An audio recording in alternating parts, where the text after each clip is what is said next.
Chapter 22. Tribes beyond Jordan return. Then Joshua summoned the Reubenites and the Gadites and the half-tribe of Manasseh, and said to them, You have kept all that Moses the servant of the Lord commanded you, and have listened to my voice in all that I commanded you. You have not forsaken your brothers these many days to this day, but have kept the charge of the commandment of the Lord your God. And now the Lord your God has given rest to your brothers, as he spoke to them. Therefore turn now and go to your tents, to the land of your possession, which Moses the servant of the Lord gave you beyond the Jordan. Only be very careful to observe the commandment and the law which Moses the servant of the Lord commanded you, to love the Lord your God, and walk in all his ways, and keep his commandments, and hold fast to him, and serve him with all your heart and with all your soul. So Joshua blessed them and sent them away, and they went to their tents. Now to the one half tribe of Manasseh Moses had given a possession in Bashan, but to the other half Joshua gave a possession among their brothers westward beyond the Jordan. So when Joshua sent them away to their tents, he blessed them and said to them, Return to your tents with great riches, and with very much livestock, with silver, gold, bronze, iron, and with very many clothes. Divide the spoil of your enemies with your brothers. The sons of Reuben and the sons of Gad and the half-tribe of Manasseh returned home, and departed from the sons of Israel at Shiloh, which is in the land of Canaan, to go to the land of Gilead, to the land of their possession which they had possessed, according to the command of the Lord through Moses. When they came to the region of the Jordan, which is in the land of Canaan, the sons of Reuben and the sons of Gad and the half-tribe of Manasseh built an altar there by the Jordan, a large altar in appearance. And the sons of Israel heard it said, Behold, the sons of Reuben and the sons of Gad and the half-tribe of Manasseh have built an altar at the frontier of the land of Canaan, in the region of the Jordan on the side belonging to the sons of Israel. When the sons of Israel heard of it, the whole congregation of the sons of Israel gathered themselves at Shiloh to go up against them in war. Then the sons of Israel sent to the sons of Reuben and to the sons of Gad and to the half-tribe of Manasseh into the land of Gilead Phinehas the son of Eleazar the priest, and with him 10 chiefs, 1 chief for each father's household from each of the tribes of Israel, and each one of them was the head of his father's household among the thousands of Israel. They came to the sons of Reuben and to the sons of Gad and to the half-tribe of Manasseh, to the land of Gilead, and they spoke with them, saying, Thus says the whole congregation of the Lord, What is this unfaithful act which you have committed against the God of Israel, turning away from following the Lord this day by building yourselves an altar, to rebel against the Lord this day? Is not the iniquity of Peor enough for us, from which we have not cleansed ourselves to this day, although a plague came on the congregation of the Lord, that you must turn away this day from following the Lord? If you rebel against the Lord today, he will be angry with the whole congregation of Israel tomorrow.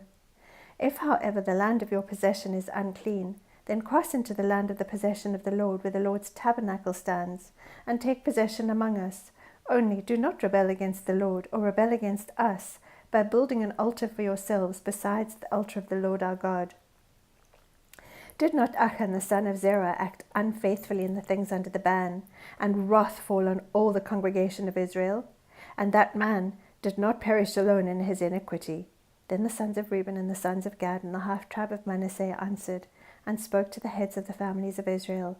The mighty one, God the Lord, the mighty one, God the Lord, he knows, and may Israel itself know, if it was in rebellion, or if an unfaithful act against the Lord. Do not save us this day.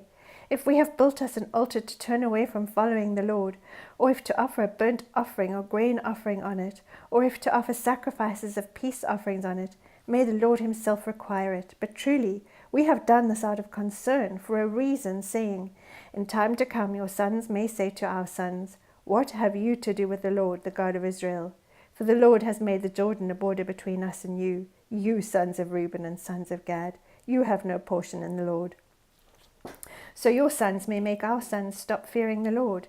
Therefore we said, Let us build an altar, not for burnt offering or for sacrifice. Rather it shall be a witness between us and you, and between our generations after us, that we are to perform the service of the Lord before him with our burnt offerings, and with our sacrifices, and with our peace offerings, so that your sons will not say to our sons in time to come, You have no portion in the Lord. Therefore we said, It shall also come about, if they say this to us or to our generations in time to come, then we shall say, See, the copy of the altar of the Lord which our fathers made, not for burnt offering or for sacrifice. Rather it is a witness between us and you. Far be it from us that we should rebel against the Lord and turn away from following the Lord this day by building an altar for burnt offering, for grain offering, or for sacrifice, besides the altar of the Lord our God, which is before his tabernacle. So when Phinehas the priest and the leaders of the congregation, even the heads of the families of Israel who were with him, heard the words which the sons of Reuben and the sons of Gad and the sons of Manasseh spoke, it pleased them. And Phinehas the son of Eleazar the priest said to the sons of Reuben and to the sons of Gad and to the sons of Manasseh, Today we know that the Lord is in our midst, because you have not committed this unfaithful act against the Lord. Now you have delivered the sons of Israel from the hand of the Lord. Then Phinehas the son of Eleazar the priest and the leaders returned from the sons of Reuben and from the sons of Gad, from the land of Gilead to the land of Canaan, to the sons of Israel, and brought back word to them.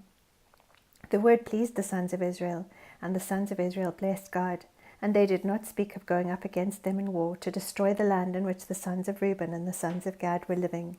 The sons of Reuben and the sons of Gad called the altar Witness, for they said, It is a witness between us that the Lord is God. Chapter 23, Joshua's farewell address. Now it came about, after many days, when the Lord had given rest to Israel from all their enemies on every side, and Joshua was old, advanced in years, that Joshua called for all Israel, for their elders and their heads and their judges and their officers, and said to them, I am old, advanced in years, and you have seen all that the Lord your God has done to all these nations because of you, for the Lord your God is he who has been fighting for you. See, I have apportioned to you these nations which remain as an inheritance for your tribes, with all the nations which I have cut off, from the Jordan even to the great sea toward the setting of the sun.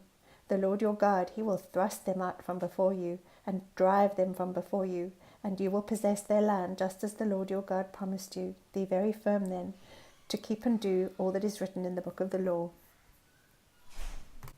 so that you may not turn aside from it to the right hand or to the left, so that you will not associate with these nations, these which remain among you, or mention the name of their gods, or make anyone swear by them, or serve them, or bow down to them. But you are to cling to the Lord your God as you have done to this day, for the Lord has driven out great and strong nations from before you. And as for you, no man has stood before you to this day. One of your men puts to flight 1,000, for the Lord your God is he who fights for you, just as he promised you. So take diligent heed to yourselves to love the Lord your God. For if you ever go back and cling to the rest of these nations, these which remain among you, and intermarry with them, so that you associate with them and they with you, know with certainty that the Lord your God will not continue to drive these nations out from before you, but they will be a snare and a trap to you, and a whip on your sides and thorns in your eyes, until you perish from off this good land which the Lord your God has given you. Now behold, today I am going the way of all the earth, and you know in all your hearts and in all your souls that not one word of all the good words which the Lord your God spoke concerning you has failed. All have been fulfilled for you, not one of them has failed. It shall come about that just as all the good words which the Lord your God spoke to you have come upon you, so the Lord will bring upon you all the threats until he has destroyed you from off this good land which the Lord your God has given you. When you transgress the covenant of the Lord your God which he commanded you, and go and serve other gods and bow down to them, then the anger of the Lord will burn against you, and you will perish quickly from off the good land which he has given you. Chapter 24. Joshua reviews Israel's history. Then Joshua gathered all the tribes of Israel to Shechem, and called for the elders of Israel, and for their heads and their judges and their officers, and they presented themselves before God. Joshua said to all the people, Thus says the Lord, the God of Israel, from ancient times your fathers lived beyond the river, namely Terah, the father of Abraham and the father of Nahor, and they served other gods. Then I took your father Abraham from beyond the river, and led him through all the land of Canaan, and multiplied his descendants, and gave him Isaac. To Isaac I gave Jacob and Esau, and to Esau I gave Mount Seir to possess it. But Jacob and his sons went down to Egypt. Then I sent Moses and Aaron, and I plagued Egypt by what I did in its midst, and afterward I brought you out. I brought your fathers out of Egypt, and you came to the sea, and Egypt pursued your fathers with chariots and horsemen to the Red Sea. But when they cried out to the Lord, he put darkness between you and the Egyptians, and brought the sea upon them, and covered them, and your own eyes saw what I did in Egypt, and you lived in the wilderness for a long time.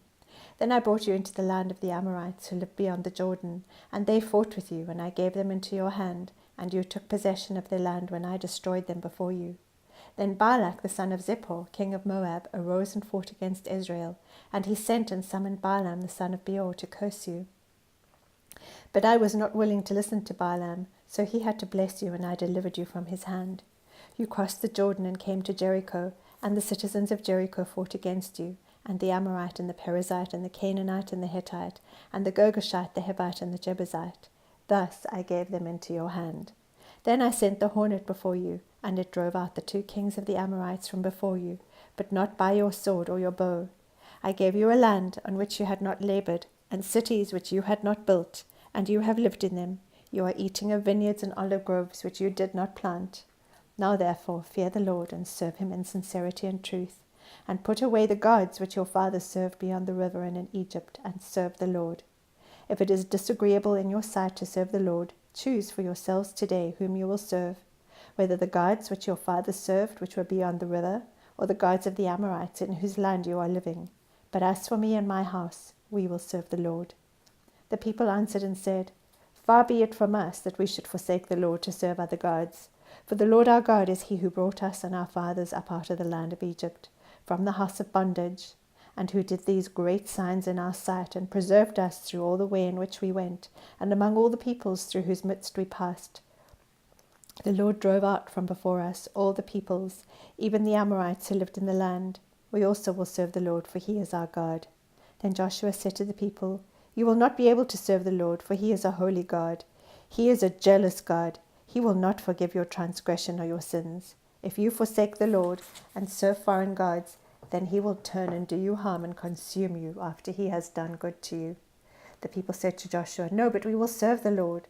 Joshua said to the people, You are witnesses against yourselves that you have chosen for yourselves the Lord to serve him. And they said, We are witnesses. Now therefore put away the foreign gods which are in your midst, and incline your hearts to the Lord, the God of Israel. The people said to Joshua, We will serve the Lord our God, and we will obey his voice. So Joshua made a covenant with the people that day, and made for them a statute and an ordinance in Shechem. And Joshua wrote these words in the book of the law of God. And he took a large stone, and set it up there under the oak that was by the sanctuary of the Lord. Joshua said to all the people, Behold, this stone shall be for a witness against us, for it has heard all the words of the Lord which he spoke to us. Thus it shall be for a witness against you, so that you do not deny your God. Then Joshua dismissed the people, each to his inheritance. It came about after these things that Joshua the son of Nun, the servant of the Lord, died, being 110 years old, and they buried him in the territory of his inheritance, in Timnath-serah, which is in the hill country of Ephraim, on the north of Mount Gaash. Israel served the Lord all the days of Joshua, and all the days of the elders who survived Joshua, and had known all the deeds of the Lord which he had done for Israel.